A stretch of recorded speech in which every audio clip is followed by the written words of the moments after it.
and live up to the title. Driven out after running, Cesarewitch has seized the opportunity this season and he's going to land the biggest prize of all and lead the Derby field up to the line, and it's ruler of the world who won the Derby. A royal win in the Gold Cup.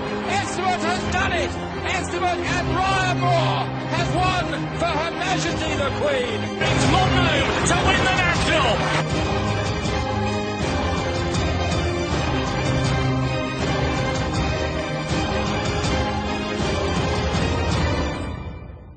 You're listening to Picks from the Paddock podcast. We are indeed listening to the Picks from the Paddock podcast with me, Rory Paddock, as always Chris Connolly, and as with the previous show, David Wilder. Sunday evening now, we've had the Arc today and all the major 7 group races at Longchamp. We'll jump straight into the Arc. Trev retains the title. Safe to say when we spoke about the Arc a couple of podcasts ago, we all pretty much wrote off its chances. Chris, I'm going to come to you first. Were you surprised at the horse retaining the Prix de l'Arc? And also, why do you think it was able to win today? Well, yeah, I was surprised. You had to be surprised. I think a little bit of a disclaimer. I think we were all against it. It was trading at 6 to 1 a couple of weeks ago. You just couldn't have been on at that price. But why did it win? Probably because the trainer decided to train it specifically for the Arc. I've touched on this earlier. You know, it's a great training performance. Of course, it is. The horse hasn't been running well all season, but there must have been a reason for it. Why she wasn't running well. You know, and there's been a lot of excuses. Too much blaming of Frankie Dettori for my liking, and you know, it kind of cheapens it when you watch a horse win such a prestigious race when they're clearly not being trained to perform at that sort of level in trial races or other Group 1 races around Europe. So, impressive display, you know, right back to her best, but for me it leaves a little bit of a sour taste in the mouth. I mean, and I don't want to put words in your mouth, but to me, and it's probably a bit of a strong word to use, but it seems like it was a bit of a coup, almost like it's a bit of a con, that a horse that was so good last year, and let's be honest, the horse was winning its prep races last year and indicated how good a horse it was. So it's not as if it was incapable of performing multiple times within a year. To me, in the way that I think, yeah, I mean, obviously, it's almost like they didn't really care about its prep runs. Pulling the wool over your eyes a bit, maybe. Yeah, you can have that opinion if you like. I've said before about French trainers and, you know, the trial sort of races they run, but you don't go to Royal Ascot as a trial. You know, the horse clearly was not 100% to run at Royal Ascot. Obviously, the ground would have been a concern anyway at Royal Ascot, but, you know, she ran an absolute stinker. The only time she trained on was in her first run of the season behind Sirius Eagles. You know, from then, you couldn't have backed for the Arc. It was just too big of a risk to back her. A price even at 11 to 1 was far too short on what she's achieved this season. And, you know, I can understand punters being disgruntled or race fans just being disgruntled at the fact she'd underperformed on numerous occasions this season and, you know, produces a ridiculously good performance like she did in the Arc. It does leave that kind of bad taste in the mouth. Does that make this Arc a good Arc or a worse Arc for what we've seen today? Well, yeah, I always rate races around the winner. You know, the form of horses behind is much for muchness. But it was a good Arc because you have an Oaks winner in there. You know, you have a St. Ledger winner in there. These are recent winners. You have a couple of trial winners in there. You actually had a Derby winner from last year in there. So it was a decent race on paper, but yeah, I think most of them, a few of them would have been over the top at this point anyway. Tough seasons, and she's not had a tough season for me, not the way she's been trained. So, away from the winner, Chris, what did you take out of the race? Any horses that you were impressed with? Well, I was impressed by, I think it was Harp Star, they called it the Japanese horse, given absolutely no chance by the jockey. to be perfectly honest, I've said this before about Japanese challengers and any challenger really that's not from Europe. You know, European jockeys know how to ride Longchamp, in particular French jockeys who, you know, they do really, really well there. So the Japanese horses are worth taking out. Kingston Hill is definitely worth taking out. The ground would have been a little bit too lively for him, I think, today. I think he had to run up with the pace from his draw, otherwise he had no chance of getting through. And I think a mile 6 next season, say the Irish St Ledger, is a good target for him. Now, coming over to you, David, I want to ask you a few of the same obviously questions that I've just thrown at Chris. Were you impressed with the winner today? You have to be impressed by the way she won it. Like, she was hands and heels, won comfortably going away. Not really coming to her late on. But I have to agree with a lot of what Chris said in regards to how she trained and the shenanigans really that went on before the arc. But you can't not be impressed with how she won it. And obviously Chris gave us a horse to take out of the race. Is there any horses that you think disappointed in the race? I'd be disappointed enough with that French horse, Eto'o. It was well fancied, it was back off the board, it was price-wise he put up at 50 to 1 and went off 6 to 1 on the day. And won the trial well, and was talked about all week. Finished 17th down the field, didn't have the worst draw. You have to be disappointed with how he ran. And also Tapestry didn't really show her run either. Finished down the field. I'd be disappointed with them too. And is there anything that went in the notebook sort of to say that he might sort of train on next year or maybe still? There's 2 French horses. The first one was Avenir's Certain. It travelled just as well as Trev did, was lying second, hitting probably too far on pole, and then just found nothing and didn't stay it. This horse was previously unbeaten, won the French 1000 Guineas and the French Oaks over 10 furlongs, so a drop back and trip for him. You should see her back in winners approach very soon. And also the horse that finished 5th, Dalmia, assuming I was riding him, travelled just as well as Trev also, but then kind of didn't get a run and was staying on late to finish 5th, just coming up to the line, so maybe drop back and trip again, might be the trick there. And this year's renewal, do you think, how highly would you rate it as well in terms of runners and competition? Based on the way the horse finished, I'm trying to pick Cesarewitch finishing 3rd, we all know what a superstar she is, but then you've Fincher, who hasn't really shown it in this year and has been poor enough. It's kind of on its head a bit. Most of the fancy runners are finishing midfield, down the end of the field, apart from Gruda and Trev. So it's really kind of hard to take it on paper. Like, all you can say really is the winner was very impressive. Yeah, I mean, you could kind of tell with the fact that the betting, I think it was like the first 11 in the market, were something along the lines of from 6 to 1 to all the way up to say 16 to 1. Yeah. The first 11 in the market, so you can kind of see the indication as to how open the race it was, and perhaps I think that we've touched upon, but wasn't that big superstar, alright Trev, coming back to form, kind of puts it sort of there, but got it from this year's runs, you wouldn't have been confident at all. Obviously, guys, let us know what you think.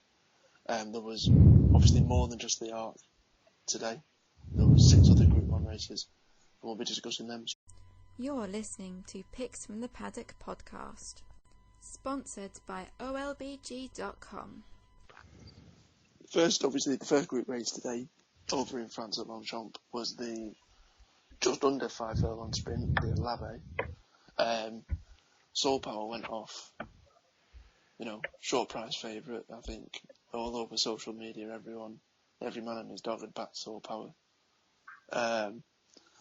Unfortunately, it didn't come out on top. It was Yorkshire trained David O'Meara's moving time at 25 to 1. I don't think anyone would have had that really, or very few people would have done. Sticking with Soul Power, and I'll come to you, Dave, first. Unlucky or poor performance? I would have to say the latter. I don't think he was that unlucky. The gaps were there. As Richard Hughes said afterwards, the gaps were there and he just didn't want to go through them. It's probably a bit overcooked. Long season starting in mid-Jan in March, and it's October now, you know, so on the go for a while. And it just doesn't like the Abbey. I don't know whether it's just because it's on a round track. He can't kind of weave his way through. He only has to go around them all to get it run. So I think it's a bit of both, probably a bit overcooked, and probably a poor performance from the horse where he just wasn't there, and not liking the track as well. Like. I mean, obviously, I'm sure you were able to see, as you were, Chris, that it seemed that everyone was tipping up Soul Power. Do you think it deserved to be as sure a favourite as it was? Or would you have been quite happy to take it on? I know that you, in terms of your selections, what did you end up going with in that race? Did you end up going with Soul Power? No, I went with Stepper Point. I'm sorry, Stepper Point. I mean, was it obvious to take the horse on, or was it a bit of a gamble on your part? It was a bit of a gamble. Like, obviously, if Soul Power shows up in full flight, he's going to be very, very hard to beat. I was kind of against him because he's never really ran well in the Abbey. Like last year under Johnny Murtagh, when he was in similar enough form, he finished 6 to 20 after winning at Ascot. I just think it's the end of the season for him. It doesn't like. He finished third beaten ahead in 2011 when Tangerine Trees. It's just like, he just doesn't like the track, and I was always going to take him on. He was short enough, but he was still a backable price if he thought he could get them, because in my opinion, he should have been odds on for the Nunthorpe and the King's Stand, where he was ridiculous prices really this year. And just he was backable, but I couldn't have him, given he doesn't like the track. Yeah, more so a conditions thing, as opposed to the horse being the lower part, worse than any of its rivals today. Yeah. Obviously, the winner came out on top, the 25-1 David O'Meara shot. Was there anything else to take out of the race? Third horse, Movie Star. It's obviously been disappointing, and Brian Smart is in a purple patch at the moment, but I think that ran a cracker today, and it really didn't get to run the race. Had come up the inside rail, and just snapped up at one stage about a furlong out, and ran on well, just finished third by ahead. So like, if reproducing that form, you never know, it could go in next time out. But apart from that, it was kind of a messy race. Nothing really getting into it from the back and the front. A few just dominating going forward. I mean, something that we spoke about off air was, how much you can actually read into Labbe form. I mean, with the likes of Stepper Point winning previously, you've got Tangerine Trees won at a relatively big price previously. I think Hamza may have won it previously. How good a race, and how much does the Labbe seem to tend to follow the form books? It's not really. Even go back as far as last year, with Marek, when I know he won a list contest or something at York at the start of the season, wasn't it? But he hasn't really gone on again since, and hasn't really shown probably his full potential. And you go back as well through the times, it doesn't really look a strong race to follow the winner or even the front three in it. It's kind of a messy race that if you're in the right place at the right time, you want to win it. Doesn't necessarily mean you're either a top class horse or ahead of the handicap or whatever way you want to put it. It's just kind of a messy race, messy sprint race. Most of them are really. It's kind of hard to take form unless you're Soul Power, Slave Power. Take form from sprinters going forward. Yeah. Coming to you, Chris, as well, touching on Soul Power, were you disappointed with its performance? Should it have done better, or was it just not its day? Did it just have things against it today? Yeah, it was disappointing, and you have to say that. I mean, this is undoubtedly the best sprinter in Europe. There's no question about that. He's got some very, very strong form lines, and Dave touched upon it. He'd been on the go for a long time, so there are excuses. I think the rain last night, it won't have helped him. It never got soft, but it won't have helped him.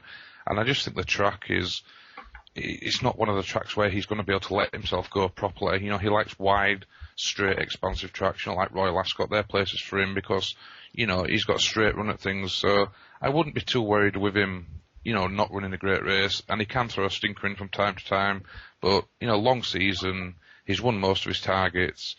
No question he's the best sprinter in Europe, just an off day. Just an off day. And obviously with the winner moving time, were you impressed with the winner, or? Well, you can't fail to be impressed with him winning. He came, he had to come through at the end, and he was strong at the end, but it was a very messy race. I mean, the time weren't too bad, to be fair to him. But, the Abbey can throw these sort of results up. The last real good winner, I'd say, was Marchandor, and that was in 2008. The rest of them have been a little bit of a muchness. The likes of WizKid and Tangerine Trees. I'm not sure what they say about the strength of the race, in realistic terms of moving forward. But, you nod your head to David O'Mara and say, the guy's doing a great job. Oh, yeah, I mean, he's banging in winners left, right, and centre at the minute, too. I mean, was the same as I asked with David, was there anything that you took out of the race? Was there anything that you would have been confident going forward that if you backed that again a couple more times, you'd have got a win or a decent place out of it somewhere? I think David again touched on a good one, Movie Star. He was very unlucky, actually. I think he'd have probably won, with a little bit better luck. But he's a horse, he's very tricky, he's very hard to catch right, so, it's going to cost you a lot of money in the long run. It'd be a race, to be perfectly honest, the form of it or taking anything out of it. I'd forget completely about the race and start again next season. The loss of Soul Power wouldn't put me off if he turned up at Royal Ascot on fast ground. I'd be all over him over 5 furlongs. But, so, I mean, I think you've pretty much answered there, but in terms of the form of the Abbey, it's not really something to write home about, I take it. No, it's untrustworthy for me. It has been for years. Like I said, Marchandor was the last horse I really respected winning the race. As a sprinter for next season, just a little bit off subject, the one I'd be going with next season in some of the sprints would be G-Force. I think he's quite a nice individual. I think the last victory he had was impressive and probably made a man out of him. So, going into the sprints next year, especially over 6 furlongs, I'll be with him. No problem. Now, obviously, sticking with Longchamp, there was also races, not just today, but yesterday on Saturday the 4th. Kind of tying one of the races in today, as well as one of the races from Saturday. There was 2 disqualifications of winners. Firstly, Cesarewitch, that obviously had its head first past the post, but was disqualified for what would be classed over there as interference. And also today, Aidan O'Brien's Gleneagles. I'm going to stick with you, Chris. Do you think both or one of them or neither of them were justified? One thing I'll say before we go too much into this, the French are quite strict and consistent on this matter. Any sort of contact and, they're likely to reverse the placings or disqualify the winner. This has been going on for years and years. So, do I think one of them was unlucky? I think they were probably both unlucky, but Gleneagles was clearly a justified winner. I think what cost him the race was, unfortunately, again, I'm going to talk about jockeys. I think if he pulls a whip through, I think he keeps the race. So I'm having a little bit of a dig at Joseph, but, you can't read too much into it. The horse is unlucky. He's definitely one to take out of it.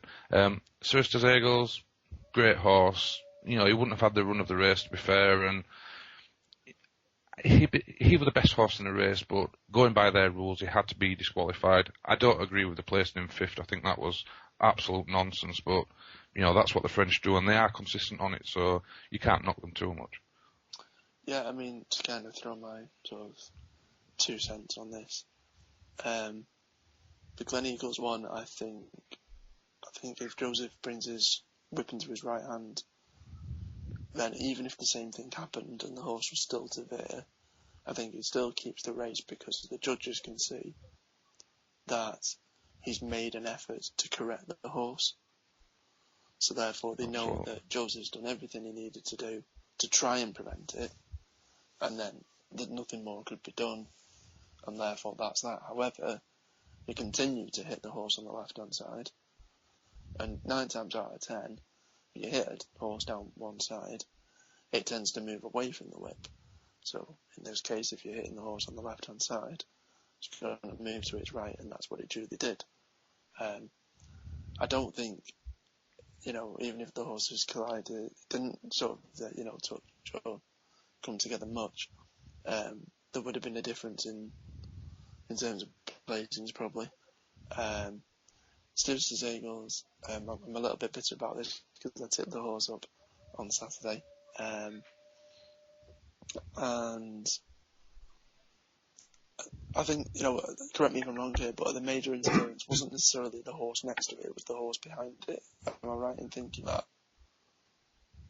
Where it sort of squeezed out a horse that was running through. Maybe it's just me, and maybe I'm being simplistic, and maybe I'm sticking up because I'm still slightly bitter, probably. But the jockey, to an extent, isn't necessarily going to know that a horse is coming from behind and squeezing through until perhaps the horse has moved. Would that be fair to say, or have I just got that completely? You have to, when you commit to a line, you have to stay on that line. You can't take another horse's line. So, theoretically, the stewards were right they should have probably done the jockey more than the horse if you want. But once you've committed to a line, you have to stick to that line. You can't just move across. I mean, but the one thing, like you said yourself, the one thing you've got to kind of commend the French judges on is consistency. You and I both looked at that race in Cesarewitch on Saturday, and we presumed that because of how high profile the horse was, that the judges would be lenient and let the horse keep the race. But no, obviously, by the letter of their law, it obviously stuck. They stuck to the guns, and they stuck to what they've done for, since forever, for as long as I can remember anyway. It's perhaps we're doing the jockeys somewhat of a disservice in the sense that, the likes of Joseph O'Brien, this has been going on in France for however long. It's nothing new. You know that if the horse is causing interference, then this is what's going to happen. And you've got to, like you said, commend them on their consistent nature, whether or not you agree with it or disagree with it. If a horse is if judging is going to be consistent, then that's probably one of the main things you want. David, I'm going to let you comment on this as well. Do you think both of them were justified, or do you think either of them were harsh at all? They're probably both a bit harsh, but as Chris said, like if you go to France with a horse, that's the way they judge things, and it is kind of, at least it's a level playing field, whereas over here and in the UK and Ireland, it's fairly inconsistent. Like you see horses being dragged for like the Sky Lantern, and in that race last year, he was clearly interfered with, lost the race, and it was probably more justified than either of the two that we saw over the weekend, and that race wasn't overturned. Whereas if that was in France, it would be instantly overturned on the track, and that'd be the end of it, and there wouldn't be too much fuss about it afterwards. Glen Eagles, I think, was a bit harsher than Sirius. I don't actually think Glen Eagles he drifted right across the track, but he never made contact with the other horses in the race. And the place in third especially was a bit harsh because he had the horse actually finished third territory, well beaten at that stage. I guess, like you said, I think the one thing you've got to take out of this is it's nice to see racing and judging not have a grey area like it does in this country. Whether or not you think it's right or wrong, it's open to conjecture. I know that me and David are probably slightly sick because I tipped Cesarewitch on Saturday and you tipped Glen Eagles today. Now, sticking with the kind of tipping side of things, and some people wouldn't necessarily be too disheartened because some bookies were paying first past the post. So those that may have backed our tips would still be quite happy because they would have been paid out. A lot of that included, I think, customers of Paddy Power, whereas a lot of the other big name bookmakers didn't at all. A lot of them sort of came out and said that the first past the post rule that we have in this country and in Ireland, with bookmakers here as well, doesn't apply to French racing. Yeah. Now, correct me if I'm wrong, and obviously there's going to be some sort of stipulations, but with such a major set of races that we saw today, especially today, where they were televised and on a terrestrial television channel in this country, where they knew they would probably attract quite a bit of betting, and it'd be a relatively active market. Do you think that is something that needs to be looked into, Chris, at all? This is a sticky wicket, this one. Personally, I always find out the rules before I place a bet. So me, for instance, I'd have stayed away from the big high street bookmakers and did so. I bet with an independent who pays on both, on all racing, which, I think that's a fairer way, really. Yes, it can cost you money as a bookmaker, but, there's sometimes these reversals, the Glen Eagle ones, it's kind of trivial when there's no contact made, but, and the interpretations of rules are different from country to country. I mean, this is a bit of an issue with racing as a whole, to be honest with you. So, I'd say to punters, check before you place your bet, because especially in France, this happens so often, and it's a major thing because a lot of punters who don't know the rules of racing, they'll have been going tomorrow morning to collect their winnings, thinking they were first past the post, and they'll be pitifully disappointed when they find out. So I think when it's on the television, big meetings like this, you should have the payout method on both, first past the post and official result, but I can understand bookmakers complaining against that. So shop around. As a punter, you must shop around. Yeah, I mean, you're absolutely right, but I mean, my bugbear is if you're going to advertise a company that says we pay first past the post, then if you're going to be different, if you're going to have a different set of rules for different races, you either don't take the bet, or you don't have the first past the post rule at all for any racing. Well, surely that makes it. There'll be some small print stipulation telling you that they pay first past the post and official result on UK and Irish racing. That is generally the cop-out for bookmakers, the small print. So, like I say, you have to be vigilant. You're placing money on something, you need to know in detail the rules, the rules they have. And, yeah, it's unfortunate and it leaves a bit of a black stain, to be honest with you, but... I understand that you bet with an independent, but it's not just independents that took the same route as yours did, but, a massive bookmaker in Paddy Power were able to do it. Yeah. So why Ladbrokes, William Hills, Corals, etc. can't do it, then I think that's probably where my bugbear is. What's your thoughts on this, Dave? Yeah, for such a high profile meeting in the Arch Triumph, it's one of the biggest races in the world probably, and it being shown on terrestrial telly in the UK, they should have really paid out. It's good commercial sense as well. It's not as if there are going to be such active markets in France every day where this happens. It's a once off for people coming over, especially with the amount of UK and Irish horses that were over there, especially today.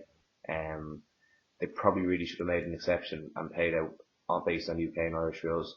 I know it's their own, it doesn't happen that much in UK and Ireland, so it's not as if you're going to lose an absolute fortune doing it either. We all know the bookies win at the end of the day. Exactly. I mean, and don't get me wrong. I'm sure there's a fair few bets that get placed on French racing in this country. On the odd Saturday or a Sunday, but it's going to be slim to nothing. You'd be talking 1%, if that, of any sort of horse racing bets that a bookmaker takes. So if it's, say, one in however many races that ends up with a disqualification, out of what would be a minor percentage of the French racing bets that bookies in this country take. It's not as if it's going to be some massive radical overhaul, I think it's just a bit of common sense, really. If you're going to advertise as first past the post, then everyone knows, and it's a naive thing, really, to say, but nobody does read the small print. They presume that what they're being told is correct, that this bookmaker pays first past the post. But obviously, folks, leave your thoughts, leave your opinions, find something at us on Twitter, and we'll be back straight after this break. You're listening to Picks from the Paddock podcast, in association with Sportsbook UK. Best odds guaranteed on all UK and Irish racing. Okay, as well as obviously the L'Abbaye and the Prix de l'Arc de Triomphe, there was other races too, guys. We're not going to go into each one in massive detail, but what I'm going to ask both of us, out of the other 5 group races, was there anything to have taken out of any of those? I'm going to come see you first, Dave. Yeah, in the second race, the Busac for the Fillies race over a mile, there was an Aidan O'Brien horse there that did win and got the judgment. Was given a great ride by Ryan Moore in patches and was still showing very green. She was sitting midfield and kind of was boxed in. She showed a great temperament to get out of the box and go on and win by going away hands and heels. 2.5 lengths in front of a decent French horse in Ervida, and Jack Nader and Malabarca are both very likeable types. She, for me, is the Guineas winner next year anyway, and there's talk about getting further, so she could be an Oaks horse as well. Are you that confident with her? I am, yeah. I'm back to double. Chris, anything to take out of today's action? I think we can take out something, for a personal note, rather than a horse coming out of it, because the horse has been retired. But Olympic Glory, fantastic race it run, great ride from Frankie Dettori after all the negative notes that have been surrounding him, especially with Trevor winning, not so long before, and that was an absolutely great result for racing. Fantastic ride, great performance, and ends a career on a high note. Another one I would take out just from going forward, Hijinks was driven an absolutely fantastic ride by Ryan Moore. He should have been arrested after it for theft. He stole the race, and going forward, Ryan Moore in Grade 1 races now, you're getting to the point with Ryan Moore where you can back him blind. That is how good the man is at this moment in time. So, that's another one to come out. Yeah, I mean, I had Hijinks myself. I was really impressed with. Another one I'd probably say that was quite impressed with, the French Raider, the horse called We Are. I think ended up winning the 4th or 5th race of the day. Really impressed with that, and I think that was slightly overpriced.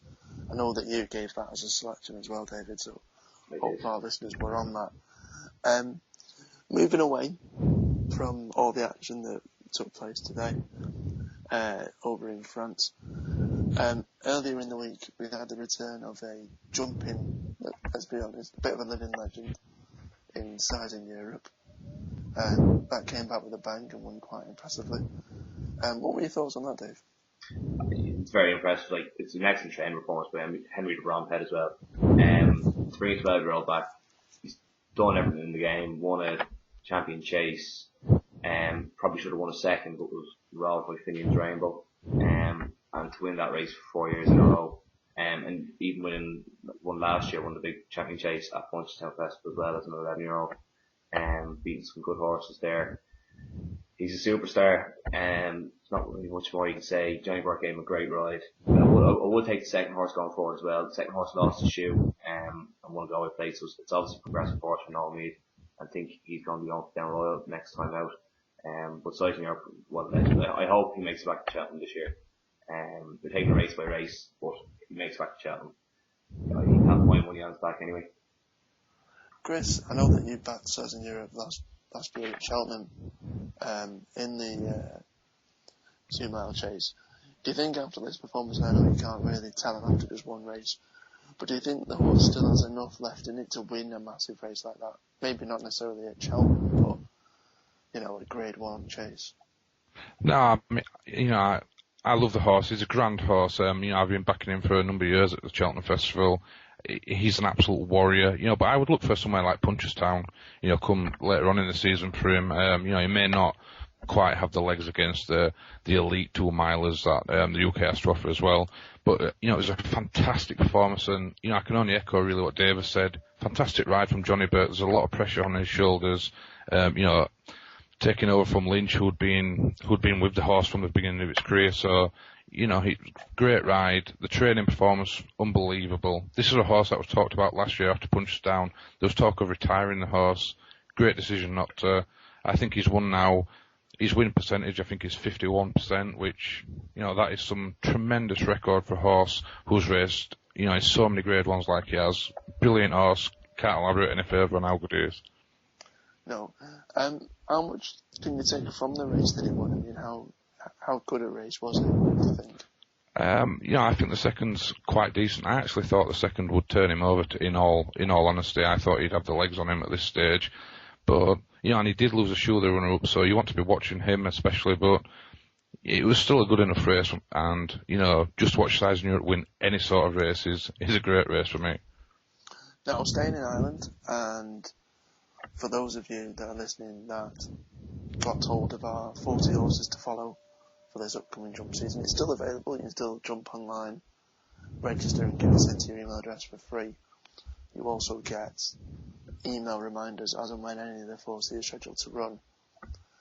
First, off that list of 40 that's run this season, ran today over at Tipperary, and that was Rebel Fits. Now I think it ended up winning at 3-10, so it was hardly, it was a massive outsider and a massive shock. How do you rate that horse, Chris? I think it's hard to gauge, really. I mean, you'd expect him to win races like that. He should have been winning races like that. Dave will correct me if I'm wrong. I think he won a couple of weeks prior as well. So, he's obviously a horse that's going to win his share of races. I think, how deep can he go?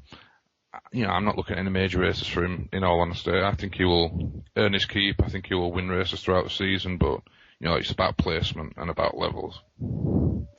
Dave, how good do you think that horse is? He is. He's definitely talented, and there's no better trainer to keep him on the go than Nick Winters, obviously with Miss United, bringing him to fame on the flat over the summer. Chris was quite right. He won over just shy of 2 miles on the flat in the stall in an amateur's race. And he's only been beaten once in his last 10 runs. That was in a 2-runner race at Cheltenham behind Third Intention, which isn't the worst form. I think probably the plan is to go back over fences.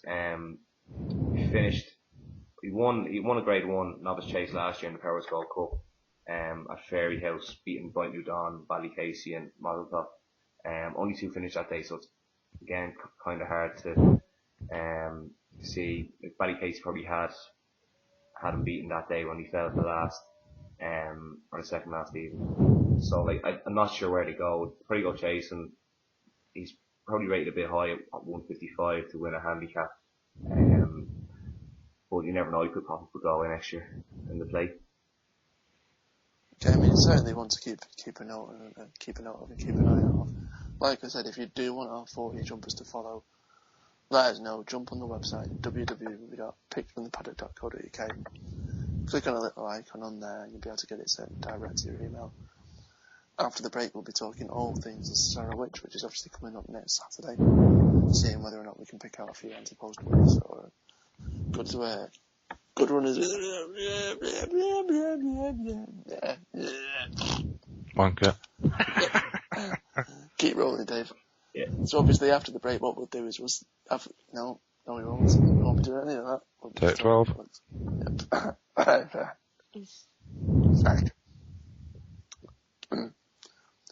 After the break, we'll be looking forward to the Cesarewitch, which is obviously next Saturday. Obviously, still quite a few runners in there, but we'll see whether or not we can perhaps eke out an anti-post bet for you and see whether or not we can put a few down to go to war with. Join us after the break. Want to own a racehorse?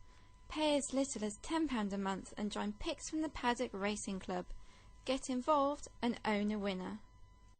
Stay updated by hitting that like button on our Facebook page and follow us on Twitter @PicksPaddock.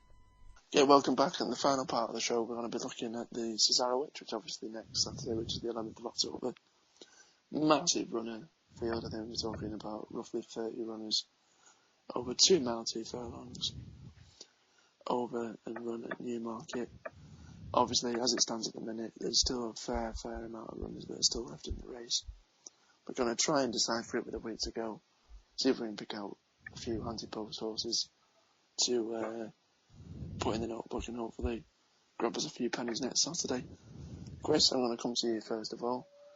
It's a race with that many runners, it's a bit of a minefield, but is there anything that you like over Chris? Yeah, I generally like to fire a few bullets at races like this. There was, the last 2 seasons have had 6-1 boilovers, so, you can have value in this race, and favourites have not got a great recent record, so, I think there's value to bet anyway. I think Ray Ward has been aimed at this race for quite a long time now. He's shown enough promise to suggest he's got a big race in him. Yeah, and like I said, I think he's been aimed at this, so, a 16-1 mark, I think he's a good bet at this point. Another one would be Big Easy. Jumpers trainers have a good recent record in this race. I think they've won 3 or 4 of the last 15 renewals, so, he'd be very interested in some decent form over the hurdles as well, so I quite like him. And the other one would be Ted Spread, who I think he had his debut in the Derby a few seasons ago. He ran alright in that race, to be fair to him. He's done a lot better since moving yards, and I like the horses with that profile. He'll definitely stay, as will Big Easy, so they'd be interesting for me. And David, I know the current favourite we've got is Quick Jack from Tony Martin's yard at 8-1. I know you're really keen on that horse. Is that right? I am, yeah. I'm very sweet on him. He's done nothing wrong. Shown some high level of form. Hasn't been out of the first two in since September last year. He's won over hurdles and been placed in a very good hurdle race. Just before the Cheltenham meeting last year in January, when he finished second to Gilligan Boa, who ran with credit in Supreme Novices. I think he's a cut above most of these here. He's probably better than his rating of around 85 at the moment. Won at the Galway Festival as well. So he has a shrewd trainer in Tony Martin. At around 8-1, there's still a little bit of value. It is on the short side, but I can see him running a massive race, and I'd be very disappointed if he wasn't at least placed. I'd actually be very disappointed if he didn't win, to be honest. He's running November. He's so versatile. He won at Cheltenham in the November meeting there last year as well. He was well back that day, so if the money's down, I'd be expecting a very big one. There is a slight concern over the ground. If it will be soft in form, he does need it soft, or at least on the soft side good. But if he gets that, he'll be running. I've no real issue with the stamina side of things. He gets 2 miles over hurdles. He should get 2 miles going flat. And his breeding suggests he get that as well. And he'll be coming late with a big run. And we're looking to him, he should win. And there's another horse that I'm also a little sweet on seeing him now. It's debatable whether or not he'll get in. It's another Irish horse, Clondal Warrior. It's a bit left field. He's currently about 50-1 most places. Moved from Shark Hamlin's yard to Willie Mullins in August and hasn't really looked back. He turned over 2-9 when he really should have won at Roscommon. It was only 2 days after a win at Tremor. He's gone up £20, but he won last day with off top weight at 10 stone with plenty in hand at Galway at the start of September. And well back that day. And if he gets a run for Willie Mullins, you'd have to be sit up and take notice of that. Brilliant. I'll give my view. A horse that I've was really impressed when he finished third at the Glorious Goodwin meeting. It's a horse trained by Lucy Wadham called Noble Silk. I think that has, a decent enough weight, especially currently 16, in terms of the number. At around 20-25-1, I think that's probably a bit bigger in terms of price compared to what it probably should be. Touching on what Chris said as well, that a lot of jumps trainers do really well at this meeting. A horse that I think that's probably slipped under the radar is a horse from Nicky Henderson's yard, also at around the 25-1 price. A horse called Earth Amber. It's not won for a good amount of time, but 2 seconds this year, one of which was at Ascot. Seems relatively decent form. Maybe not good enough form to win this, but certainly decent enough form to be there or thereabouts for place money. And won at a much bigger price. So Mark Prescott seems to be doing quite well at the moment. He's got a horse, 5-year-old gelding, 40-1 shot called Soul the View. Now the horse actually had over a year out. It's finished running on the 31st of August 2012 and then didn't race again until June of this year. But when it came back with a win and 2 relatively mid-division places. Prior to this, he's run decent races on winning on both good to firm and soft ground, so ground conditions shouldn't be too much of a concern. And I think that's massively overpriced, especially considering it's around number 48, so has a relatively decent weight as well. And at 40-1 and upwards, I think that's massively overpriced and could definitely be a bit of a one to sneak under the radar. Obviously, you've heard our horses. If you've got any tips or any selections, let us know. At Picks Paddock on Twitter. You can like us on Facebook. Obviously, visit the website www.picksfromthepaddock.co.uk. You can email the show if there's anything you want us to look into, any races to preview, any questions you have. Thanks for listening. Listen to us next time. Visit picksfromthepaddock.co.uk. All you need for racing.